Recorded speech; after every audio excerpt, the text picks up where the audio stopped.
The best part about going to my wife's office party was the opportunity to drive my Challenger at full speed. The worst part was that the faster I drove, the faster I got there. The party was held at the company's out-of-town base, and there was a beautiful 20-mile highway ahead. No traffic lights, brake lights, or traffic. Just an open road waiting for the Dodge to show itself in all its glory. But it also meant no gas stations or roadside shops. Donna and I began to grow apart after both of our daughters got married. I was hoping for the opposite, but it was not meant to be. Donna insisted that I go with her to the event, even though I made it clear that I didn't want to go. She used to go alone. Donna liked to drink, but I didn't. I allowed myself beer sometimes. She was a social butterfly, and I was not. For the past year, I have suspected that she was having an affair. At this stage, I didn't care anymore. I think this is also part of why we began to grow apart. I was just biding my time, looking for a way to get out of an unpleasant relationship. I needed an outlet to finish this novel. I must admit, it's probably my own fault that my wife decided to look for something better. I'm a weird type of minimalist, so to speak. I grew up in a very poor family. My brothers and I had much less than most kids our age. By this, I mean things like bicycles, toys, pets, fancy electronic devices, and the like. It was almost like the Amish, but without the religion. I was not stupid and understood perfectly well how the normal world worked, but I could not bring myself to follow it. I knew it was important to not get into debt. It's important to pay your bills, and it's smart to save something for retirement. To live a comfortable life as a minimalist, you don't have to be a fanatic, but you do need to control yourself. Allowing yourself a little pampering can help you appear normal in the eyes of most people. My biggest weakness was my family and marriage. I had a really hard time finding a woman who could tolerate my quirks and accept my uniqueness. Donna came from the same background as me and was used to frugal living. She didn't accept it the way I did, but she could tolerate it. The longer we were married, the more ordinary she became. I mean, it was becoming less frugal and more average. I didn't like it, but I understood, especially after the girls were born. In order not to appear strange, we bought a small, practical house and began to wear better clothes. Donna began doing her hair occasionally and became quite adept at grooming and makeup. We bought 2 smartphones, last year's models. As the girls grew older, Donna began working. It was a low-paying office job. Since transportation was necessary, we bought her a small Honda Civic like mine. Her salary barely covered the cost of a car, lunches, and an updated wardrobe. It was without loss, and that was fine with me. My name is William Smith. This is perhaps the most common name a person can have. I work as a warehouse picker for a company that produces industrial compressors. The work is very monotonous, but I like it. I was pleased with both the position and the salary. Sometimes I was offered a promotion, but I refused. I didn't tell Donna about this. My second weakness was something I hid from my wife. I thought it was prudent to save for retirement. Whenever possible, I bought 1 ounce of crude uranium. I already had over 30 in my safe in the basement, and I was just getting started. My latest weakness is the 1970 Dodge Challenger. My older brother John died on an offshore oil rig. He left me the Challenger in his will. I could care for him myself, but the insurance premiums were exorbitant. Donna got a good job at Gilbert Industrial. She received regular salary increases and promotions. In the first year, she talked a lot about her work, but then it began to fade away. Now she rarely mentions work or the people she works with. I knew something was wrong, but I couldn't figure out what it was. I was hoping that tonight I would be able to figure out what was going on. The corporate event was more like a retreat. It was a weekend event. I felt out of place even going there. I met all of her work colleagues at different times, and I didn't like any of them. We pulled off the highway at the Holbrook exit, and I was finally able to let the Challenger go free. The car responded as I expected. Donna didn't like the speed, but she kept her mouth shut. Yes, I was speeding. And no, I didn't care. "Bill, where's the rush? We have plenty of time to get there. Why don't you slow down?" she said. "I'm not in a hurry to go there. You know very well that I didn't want to go at all. I'm just using this time to clean the engine.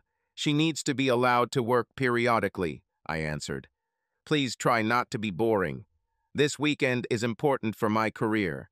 Mrs. Simpson said that your presence is also necessary. Marge Simpson was the wife of the company's president, Glenn Robertson Simpson. It was an old family and an old company. Why? What do you mean? Why is it so important that I be at this corporate party? I don't understand. Bill, it is important to me that you fully understand my new role in the company and be able to provide the support I need to do my job. I still don't understand.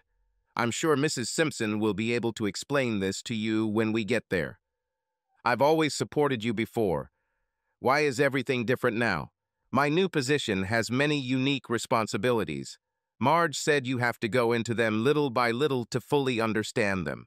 It may be difficult to understand at first, but she is confident that you will accept it over time. By the time we arrived at the house, my blood was already boiling. It didn't take a genius to figure out what Donna was trying to tell me. An interesting weekend awaited us. When we arrived, Donna headed into the cabin, leaving me to unload the bags. I felt as if I had been put in my place. Hey, cool car, Mr. Smith.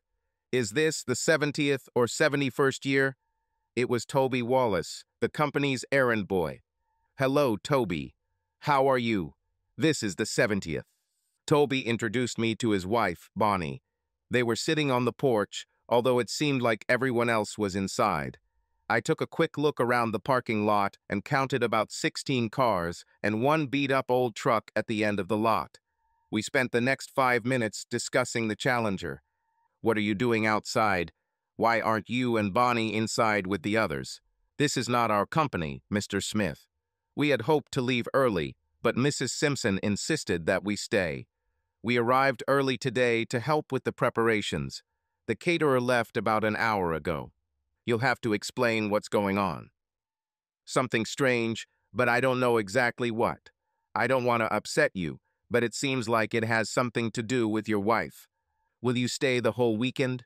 No, so I parked the truck to the side so I wouldn't have to worry about getting out later, he said. With every moment, the situation became more and more interesting. Okay, I better bring my things into the room.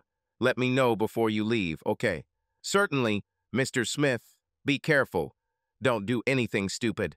Luckily, we only had 2 small travel bags. As I entered the house, Mrs. Simpson caught my eye, smiled, and waved.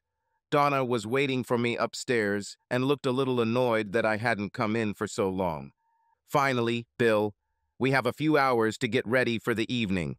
Clean yourself up and wear something decent. Tonight is a special evening, and I want everything to be perfect. If you don't mind, I'll walk around a little to calm down. I'll be back on time. I noticed she grinned as I walked away. It was cool outside, which made my walk more pleasant. As I thought, there were indeed 16 cars in the parking lot. Mostly they were Mercedes, a couple of Jaguars, and one Lexus. 4 of the vehicles had out-of-state license plates. I was a little confused how a woman in my wife's position could approach people of that caliber. She, or more precisely, we clearly did not fit into this circle. Something was wrong. I noticed Toby and Bonnie loading their things into the truck. I waved to them and went over to chat. I see that Mrs. Simpson allowed you to leave after all. Not really. It's like we're slipping away. I don't feel comfortable here either, Mr. Smith. Toby thought maybe we should stay, but I talked him out of it, Bonnie quickly added. Could you do me a little favor and stay at least until the evening, until the buffet? I'm a little worried too and would appreciate it. I have no idea what's going on, but I don't like it. Great minds think alike, don't they, Bonnie? I tried to joke, and she blushed slightly. I think we can. There were crabs and oysters there, Toby said with a smile. I think I was starting to like him. I did wear a suit, as my wife insisted. Before we approached the buffet, our hostess took me by the arm and led me to a quiet corner. We are very glad that you decided to come today to support Donna. This is a big step in her career, and it is important to her that you fully support her. The increase in salary and benefits will be very significant, and I am sure you will be satisfied. Sorry for the question, but what position are we talking about? Donna was a little cagey. When I asked her about it, she usually brushed it off and said that I would find out everything tonight. It's okay, William. I think she just wants to surprise you. You didn't answer my question. This position does not have an official title. We can say that she will become a personal assistant. It's clear. Well, the buffet looks good. Thanks for the clarification, Mrs. Simpson. Marge, please call me Marge. I spent the next hour trying every dish on the line. Donna was busy meeting important people, so I spent some more time with Toby and Bonnie. We were about to finish dinner when Mrs. Simpson approached us. William, Donna said that you arrived today in your sports car. I was wondering if you could go out for a drink. I smiled and nodded. There are 3 cases of wine waiting for you at the ABC store in Holbrook. They're already paid for, so you just have to go there and pick them up. There shouldn't be any problems, but if there is, just call me. Don't forget to take your phone with you. My pleasure, Marge. I'll tell Donna and go. When she walked away, I looked at Toby. Meet me outside in 5 minutes. Donna just smiled when I told her that Mrs. Simpson had asked me to help. The only comment was, don't forget your phone. It's interesting that both of them emphasized this. Toby, I need to ask you a favor, I said, smiling, and tossed him the keys to the Challenger. Are you serious? His eyes lit up with surprise. Drive it to Holbrook and pick up 3 cases of wine from the ABC store for Mrs. Simpson. I have a feeling there might be some delay, if you know what I mean. Toby chuckled and nodded. Here's my phone. Just put it on the panel. If he calls, don't answer. And whatever you do, don't turn it off. Any questions? How long do you want us to be gone? Toby asked, already looking forward to the trip. At least 2 hours. And don't forget to refuel the car before you return.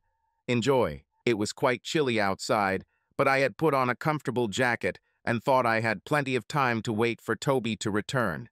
Now all I could do was watch and wait.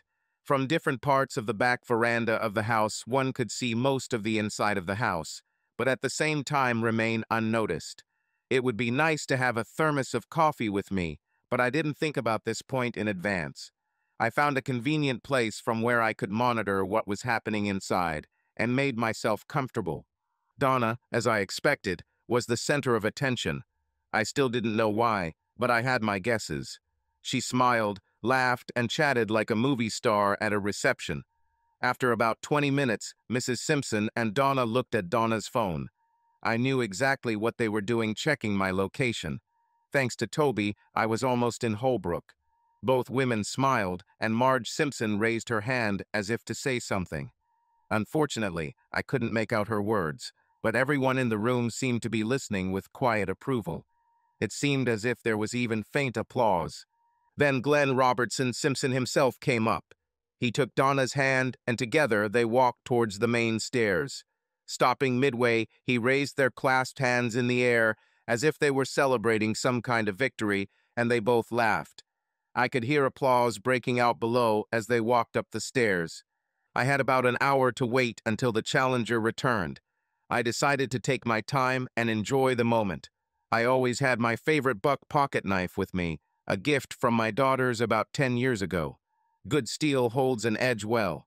I carefully looked around the parking lot and realized that I would start with the cars parked closer to the house. I had time, so I wasn't in a rush. He carefully unscrewed each valve nipple and put them in his jacket pocket. I didn't want to lose any, and I wasn't about to throw them all over Simpson's territory.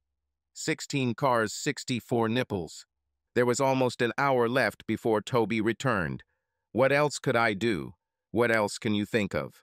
4 of the cars were locked, but the rest were unlocked, so I started again with the ones closest to the house and pulled out the registration papers. Some were lying on the visor, others were in the glove compartment. I had no idea what I would do with them, but I figured they might come in handy in the future. With half an hour left before the Challenger returned, I decided to start stocking up. Since the car trunks were accessible, I was able to get to the spare tires. 20 minutes later, I got 10 more nipples. 2 cars did not have a spare tire. I understand that it was petty and childish, but it gave me some satisfaction. I was not a supporter of open confrontations, so all my actions or intentions were always secretive and unnoticeable. I didn't have any self-esteem issues, so I didn't need to appear masculine or heroic. Let the alpha males do it. 20 minutes later, the challenger returned. Toby and Bonnie seemed to enjoy the trip. He confirmed that there was a delay at the ABC store, as I expected, and it seemed like a pre-planned part of the event. During their absence, there were no calls to my phone. I turned it off and took out the SIM card. Toby and Bonnie were hurrying home. I thanked Toby, wished them a safe trip, and strongly advised him to find another job as soon as possible. I was sure that the wine in the cases was very expensive. This was an easy problem that I quickly solved by simply leaving all 3 boxes on the porch of the house. I didn't want to be accused of stealing anything. The road home was calm. There was nothing particularly important to me at home, a few personal documents, my laptop and Krugerrands. I was originally going to burn the house down before leaving, but I realized that would make Donna a martyr. I didn't want that for her. 2 hours later, I was on my way. I didn't see the point in leaving a traditional note or engagement ring. Let her figure it out on her own. I was in no hurry and did not have a clear goal. For 2 days, I drove without a specific direction.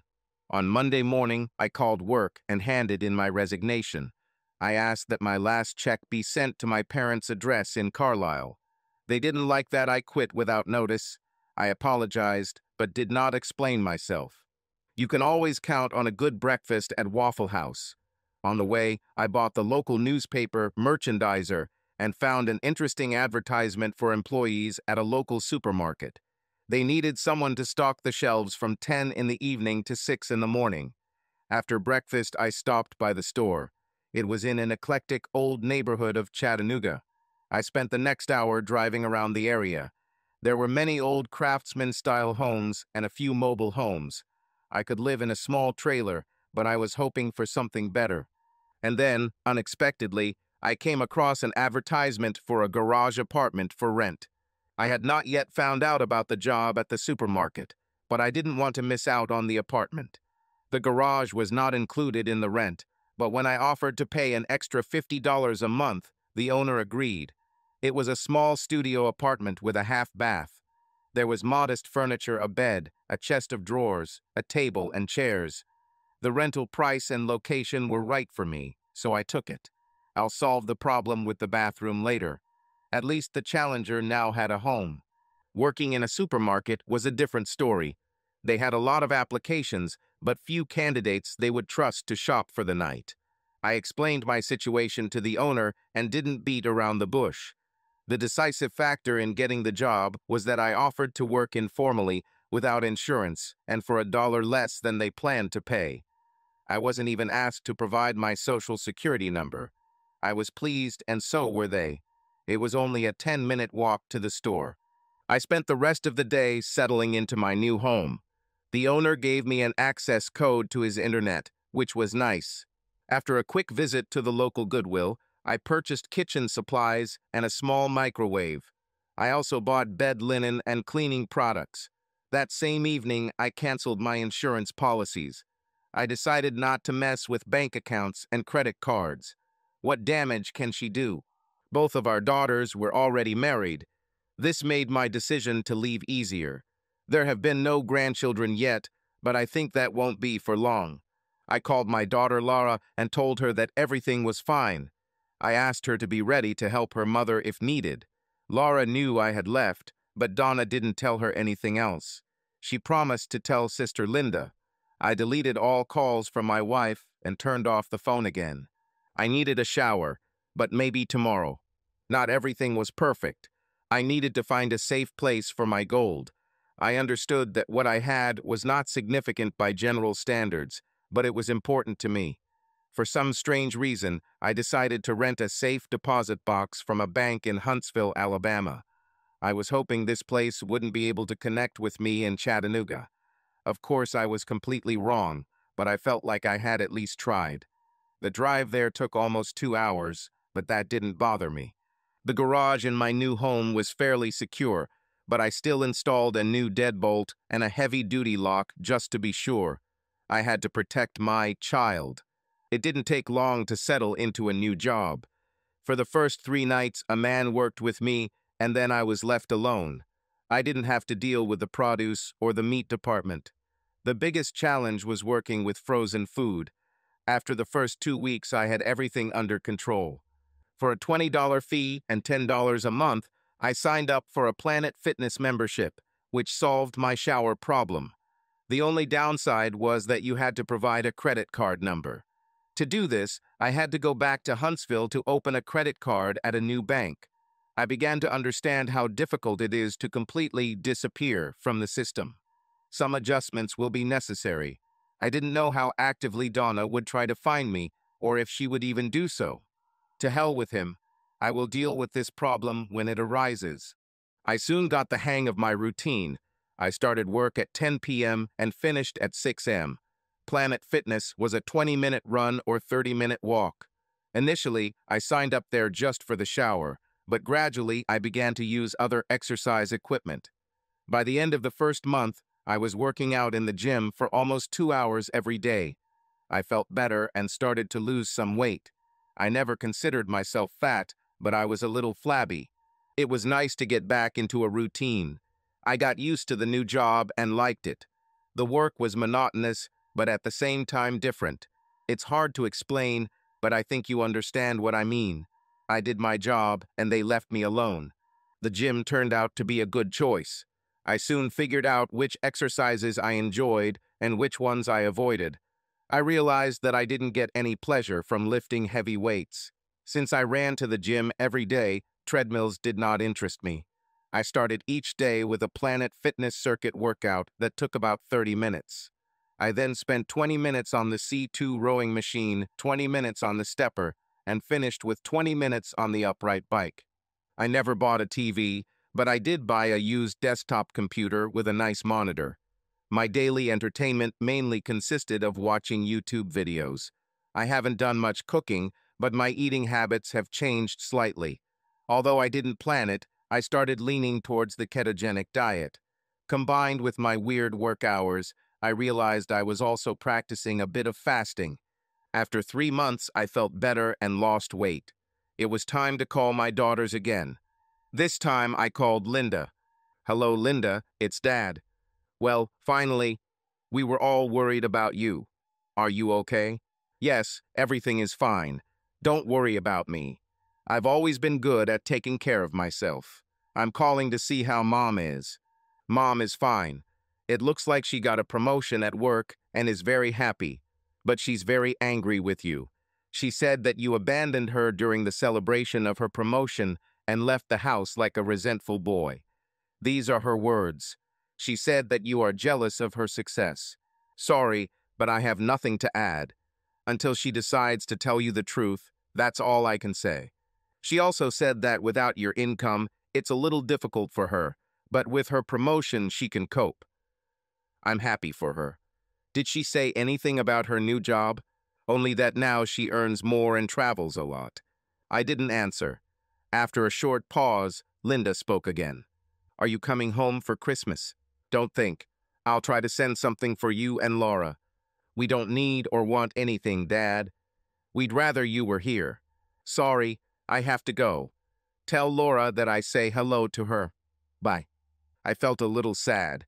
I got the impression that my daughters do not understand the situation and believe that I am to blame for all the problems. It upset me, but I didn't feel obligated to explain anything. It was obvious that there was no remorse on my wife's part. From what my daughter said, it was clear that Donna was doing well without me. I still didn't understand why she wanted me to come home. I was overcome with a slight bitterness. After the conversation, I finished a case of Black and Tan and spent the weekend in a depressed mood. My beer consumption increased. Over time, things got better. I was doing great at work and got a promotion I didn't expect. I was given freedom to carry out my duties, and in a short time, I improved the replenishment system. Each week, I provided a report from which the store set inventory levels and reorder intervals. In general, the store's computer system had already done all this, but they clearly appreciated my manual intervention. My accommodation was perfect for my needs and affordable. I lost weight and gained some muscle mass. In good lighting, my abs were already starting to show. I stopped shaving and my hair grew long enough to pull into a little ponytail. My appearance had completely changed and I looked somewhat imposing. Training in the gym became easier and longer. An unexpected side effect was that I started making friends. These people were not friends, rather just acquaintances, but it was still a step into socialization. I was extremely careful with the women in the audience. I didn't want any problems with hints of indecent behavior. With men, everything was simpler. We even often joked with each other. However, one unusual friendship developed. Her name was Harry, or at least that's what everyone called her.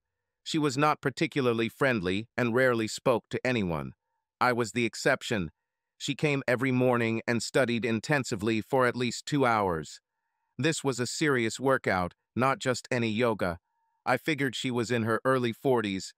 She looked tough and always wore sweatpants and a sweatshirt.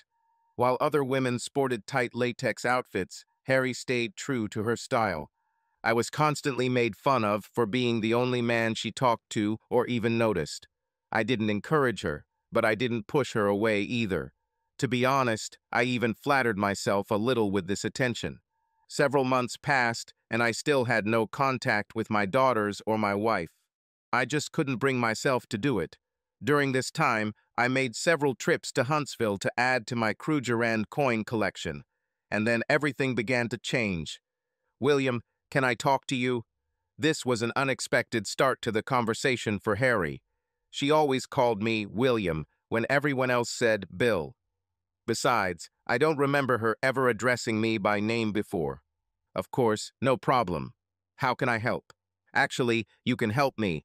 We both sat down on the bench to get more comfortable. I have a corporate event on Friday evening, and I need a gentleman. I will pay all expenses. You will only need to accompany me. I noticed that you don't drive, so I'll provide transportation.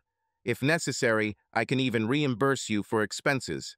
I hesitated a little, and Harry sensed it immediately. "Sorry, did I say something wrong?" "No, everything is fine. I just have a couple of skeletons in my closet, so to speak. If this doesn't bother you, I'll be happy to help." "What problems do you have?" "First of all, I'm married." "Oh, damn, you never mentioned your wife. I guess that ruins everything." "No, not at all. Just wanted to warn you in advance. I haven't seen or spoken to my wife in over 9 months. I don't even know if I'm still married." "Have you filed for divorce or separation?" "No." "What else?" "I don't have anything suitable for such an event. No suits, jackets, shirts, or regular shoes. I just don't need those things, so I don't have them." "It's not a problem. I'll take care of it. That's why I asked you a week before the event. I work at night, but I think I can arrange a day off." "Okay, it's decided." She smiled. "Anything else? Do I need to shave or otherwise clean myself up?" "William, I like your beard and hair, but to be honest, you look a little unkempt. Do you mind if my stylist gives you a makeover on Friday afternoon?" "Stylist?" I sighed heavily, but nodded in agreement. Thus began my relationship with Harry, known to the world as Harriet Parker, a lawyer. On Tuesday, I found myself at the Joss store, A. Banks. It wasn't the most expensive store, but it was much better than anything I've been to before. Harry arranged my visit in advance. I ended up with 2 pairs of pants and 2 sports jackets. They also picked out a couple of shirts and a few ties for me. I went a little overboard and added 2 turtlenecks to the purchase. I've always liked them and thought they would look good with jackets. Harry paid for everything in advance. On the way back, I bought a new pair of decent shoes and some underwear. I needed underwear because of my recent weight loss. The shoes were moccasin style, but quite elegant. My appointment with the stylist on Friday went well. The guy who handled me was nice and did a great job. He left me with a neatly trimmed beard and changed my ponytail into something like a cropped mullet. I don't know the exact name, but the hair at the back was long. He assured me that this haircut would be easier to maintain. I liked it. He didn't talk much about Harry, but he noted that I was lucky. Harry arrived at my apartment exactly at 6. She did not get out of the car, but simply honked her horn briefly. Lexus looked unusual in my area. I put on a gray jacket and a turtleneck of the same color. I thought I looked pretty good, although I had nothing to compare it to. I was grateful she was driving because I didn't know the city well. Harry, before we go in, can you explain exactly what is expected of me this evening? The first hour or so will probably just be small talk. You don't have to participate in this. Most people, there will be arrogant snobs that you won't want to deal with. Avoid them if possible. The main thing is to be close to me and keep away everyone who will try to hit on me. Try not to be too obvious, but don't let them crowd you out. Make sure I always have a drink in my hand, ginger ale or mineral water. Be friendly and calm, and no matter what happens, don't lose your composure. Basically, you have to be the sweet couple. Let everyone think that you and I are a couple. I never thought about myself in this way. I don't have much experience in such matters. Can you handle it? Certainly. Oh yeah, will there be food there? After an hour of chatting, we're treated to a $500 dinner with rubber chicken and boring speeches. There will be more handshakes and flattery when this is over. Oh yes, you look great. And then I realized that I had not complimented her on her dress or hairstyle. I was really out of my element. The first part of the evening went exactly as Harry had described. It turned out to be easier for me to cope with the role than I expected. The hall was full of lonely men in expensive suits and with massive watches on their hands. Harry really looked beautiful, and many knew that she was single. Many of them stopped to exchange a few words with her, testing the waters. I found a sort of Charles Bronson-like dark look in me and used it on anyone who got too close. Surprisingly, it worked. Every time I left Harry to get her a new drink, some vulture would immediately fly up to her. Several people bought her drinks, which she quietly passed to me for me to dispose of. Harry glanced at me a couple of times with a slight smile. Well, almost a smile. Finally, we sat down at the table. 300 chicken dinners appeared out of nowhere. It was a pathetic dish. I'm not one to be picky when it comes to food, but this was different. I kept thinking about those $500 a plate. Harry leaned slightly towards me. William, do you want to get away from here? She tried to make a voice like Humphrey Bogart, but it didn't work out for her. I didn't say anything in response. I just stood up, took her hand, and we quietly left. I don't think anyone even noticed. When we got to the garage, she took off her shoes and tossed me the keys to the Lexus. Find us some decent food, William. 20 minutes later, we were sitting at Hillbilly Willie's, ordering a full order of ribs and a bottle of beer. Harry was no stranger to Tabasco. We both ignored the fries that came as a side dish. The aprons were received with joy. As we ate, I noticed one unusual thing: her evening dress had long sleeves. Most women wore dresses with short sleeves or no sleeves at all. Plus, Harry was still barefoot, which didn't seem to bother her at all. Our first meeting was pleasant, although without any intimacy. We continued our usual activities in the gym, and after 3 weeks, Harry again asked me to accompany her to her next event. I, of course, agreed. I decided to explain the situation to my boss, and he seemed amused. Finally, he said that I no longer needed to ask for leave and that I was responsible for my own time. Harry's daily training was quite intense. She kept her heart rate high and was sweating profusely. She was always fully dressed. Most of the women in the room wore sports bras and shorts, but Harry always wore a sweatshirt and long pants. It seemed strange, but I wasn't going to bring it up. Our second outing was similar to the first, except that this time there was no food served, but there was more alcohol. This means there are more men who tried to make a move. Everyone who approached her brought a new drink, so I was busy most of the evening collecting and throwing away unnecessary glasses. One particularly annoying guy drove me crazy. I quietly took him aside and told him that if he tried to flirt with my bride again, I would teach him a lesson. He disappeared for the rest of the evening, and the others followed him. I didn't even realize I had become so imposing. After the event, we went for sushi, but ended up eating $40 of sashimi. The evening was again fun, but without romance. 2 days later, Harry surprised me while I was working out on the rowing machine. "Why didn't you tell me we were engaged?" Yesterday, I felt a little embarrassed when my colleagues asked me about this. She didn't wait for an answer, but smiled. I called Laura. She said Donna was avoiding her and Linda. All Laura knew was that Donna traveled a lot and often hosted guests at her home.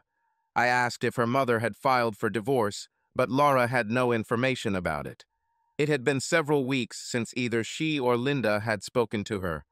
For some reason, this made me angry. The more bottles I emptied, the more my anger grew. The next morning, I purchased a flat-rate box from the post office and mailed 74 tire nipples to Glenn Simpson at Gilbert Industries. He included a short note. "Thank you for a pleasant evening." More than a year had passed since that night at the party, but I was sure he would remember it. I didn't go to the gym that day. I didn't want to work out with a hangover. The next day, I received a real interrogation from Harry. I promised to explain myself at the next dinner. She picked me up at 6 in the evening. Harry took me to Ruth's Chris Steakhouse. This was my first time in such an establishment. I dressed decently for her sake. She calmly listened to my story without passing judgment. That evening, I returned home in time for my work shift. The next day, Harry had only one question. "Do you know anyone who was at the lodge that evening?" When I said that I had the names and addresses of everyone who was there, her eyes lit up. After training, she stopped by my house, and I gave her an envelope with 12 car registration numbers. She took them and kissed me on the cheek. There are 15 types of lawyers. Harry was a personal injury lawyer. She tried to explain it to me, but I just smiled and asked how much it would cost me. In response, I received another kiss on the cheek. 3 days later, Linda called me. Donna called her to see if she knew where I was. There was some problem at work, and she found herself in the middle of it. She was clearly unhappy and urgently wanted to talk to me. Linda refused to tell her anything. I wonder if Glenn got his nipples. I called Harry and told him I'd pick her up in 20 minutes. Her office was located in a prestigious shopping center. He was cute, but not too flashy. Harry had never seen my Challenger, and the topic of my car had never come up before. The sound of the engine was heard even before I arrived and attracted several curious glances from her colleagues as she walked out to the car. I walked around the car to open the door for Harry and smiled at all the onlookers. Harry laughed as she got into the car. "Well done, William. Well done. Now I guess I'll have to buy you an engagement ring. Take your time. Everything will happen in due time." I didn't drive too fast until we crossed the Tennessee River, and then I gave the car some freedom. Route 72 into Huntsville is a good stretch of road, but not the best place to show off the car's power. 2 hours later, we were sitting in Dreamland eating ribs. "William, all the people who were at the lodge that evening were notified today." "What do you mean by notified?" "This is a lawsuit. The official term is malicious acts that contribute to the breakdown of a marriage." "And is there really such a claim?" I was surprised. "Yes, all necessary conditions have been met. Their behavior was intentional, it was extreme, and it caused you serious emotional distress. It seems that now it's clear why my wife is upset." By now, we had trays of Dreamland ribs in front of us, and our conversation had slowed down a bit. When Harry finished his last rib, she looked up. "What do you mean when you say your wife is upset?" "Linda called me today and said that Donna wants to talk to me. She has some big problem at work, and she is somehow involved in it. I don't know anything else." Glenn Simpson and Gilbert Industries were sued for $1 million. The remaining 11 people are worth $100,000 each. "Do you really think this will work?" "Certainly. It may not be as easy as it seems, but I'm sure some interesting things can happen." I wanted to order another bottle of beer, but decided not to risk it due to the long trip home. Harry could afford it and laughed and enjoyed her beer, teasing me a little. As we left the restaurant, I felt a little cheeky and asked Harry with a smile if she wanted to stay at a hotel and go home in the morning. "I would love to, but I can't," she answered, in a slightly sad tone. "We can leave early if you need." "That's not the point. Let's go now. I'll explain everything to you on the way." At first, it was quiet in the car, but after about 20 minutes, Harry began to speak. It turned out that 8 years ago, she weighed almost 300 pounds. Instead of having gastric bypass surgery, she decided to lose weight through diet and exercise. She managed to lose about 140 pounds. However, she faced a problem. She was left with about 20 pounds of excess skin. She had to undergo 5 surgeries to remove this skin and now has scars all over her body. Harry, although a strong and confident woman, admitted that she was embarrassed by her scars. She avoided dating men and any close relationships. But for some reason, she felt comfortable with me, although she couldn't explain why. When we arrived at her house, I got out to walk her to the door and kissed her tenderly on the cheek. She thanked me for the evening and disappeared out the door with a small tear in her eyes. We continued our platonic meetings, and we were quite happy with that. Nickajack stores began to become popular with local residents. In less than 2 years, they opened 2 additional stores and were looking for opportunities to expand. The owners offered me a permanent position as inventory manager for all 3 stores.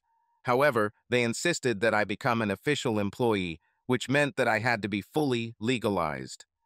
At this point, I didn't care anymore, so I agreed. Harry was happy, and that made me happy. Several more weeks passed. I had not heard from my daughters for a long time until I received a short message from Linda. "Mom got fired." This complicated the situation. I now had a regular job with a good salary, and Donna no longer worked. I began to worry that divorce would not be beneficial for me. But then things got even worse. "William, I have good news for you." Harry was serious, and I immediately tensed. 3 of the 11 people we tried decided to settle the case. And what does this mean? Because we filed claims for $100,000, their insurance companies advised them to simply pay that amount to avoid a public trial. These payments are covered by insurance, so it is not a big personal loss for them. So we can get money. "William, I already have 3 checks. Perhaps there will be more. Do you think this has something to do with Donna getting fired?" "I'm almost sure of this. Won't this ruin my divorce?" "Have you already filed for divorce?" "No. I was going to ask you to help me with this." Harry smiled widely. "William, pack a small suitcase and put the Challenger in order. We're going on a trip to see your wife. We leave early on Thursday morning." Now I was smiling too. We left at 6 in the morning and checked into the Sheraton 10 hours later. Challenger was pleased. I called Linda and asked her to invite Donna and Lara to lunch at the Reading Motor in the next day. Dinner was a bit awkward.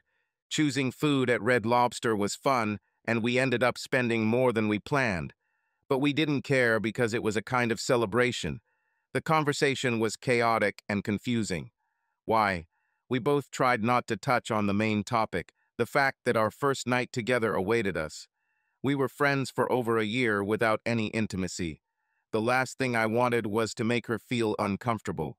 Without going into details, I will say that everything was not as traumatic as we expected. We were both a little rusty, but we dealt with what was to come with the expected results. Harry was glad that I wasn't repulsive, and I was happy that it wasn't as bad as she described. We were 2 happy fools. In the morning, we went for brunch. When we arrived at the meeting, Donna and the girls were already sitting at the table.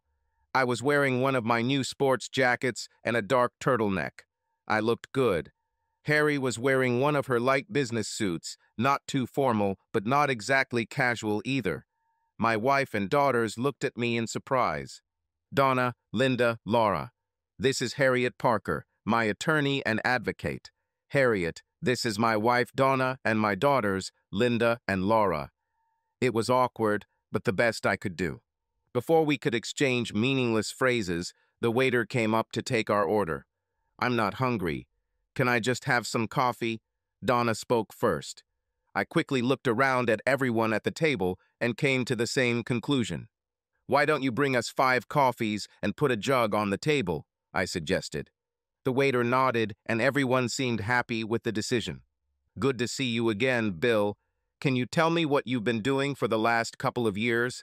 Donna asked with a slight grin. Just working, giving you the freedom to find yourself or whatever you do. I felt a light kick from Harry under the table. I needed you, and you abandoned me, Donna replied sharply. You needed someone, but it wasn't me. Mother, Dad, stop it. I'm sure that's not why you arranged this meeting, to sit here and pick on each other. Dad, why are we here? Linda showed firmness.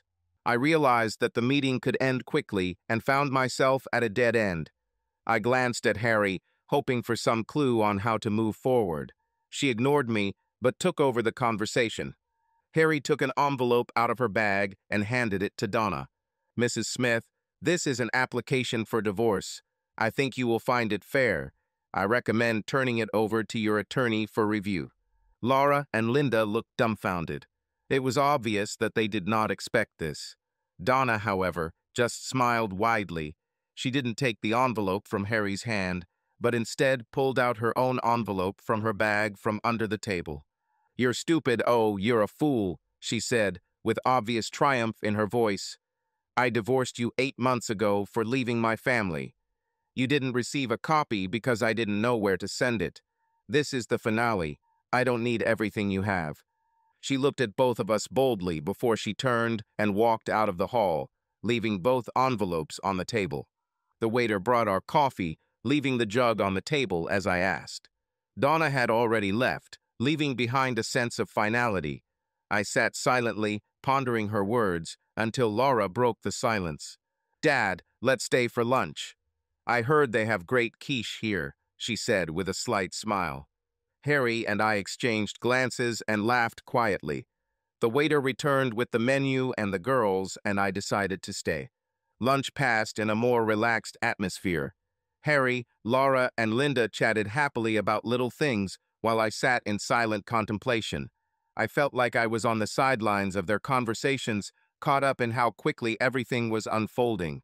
It was a strange mixture of relief and bewilderment. I've never really understood women, especially the ones I've been involved with over the years.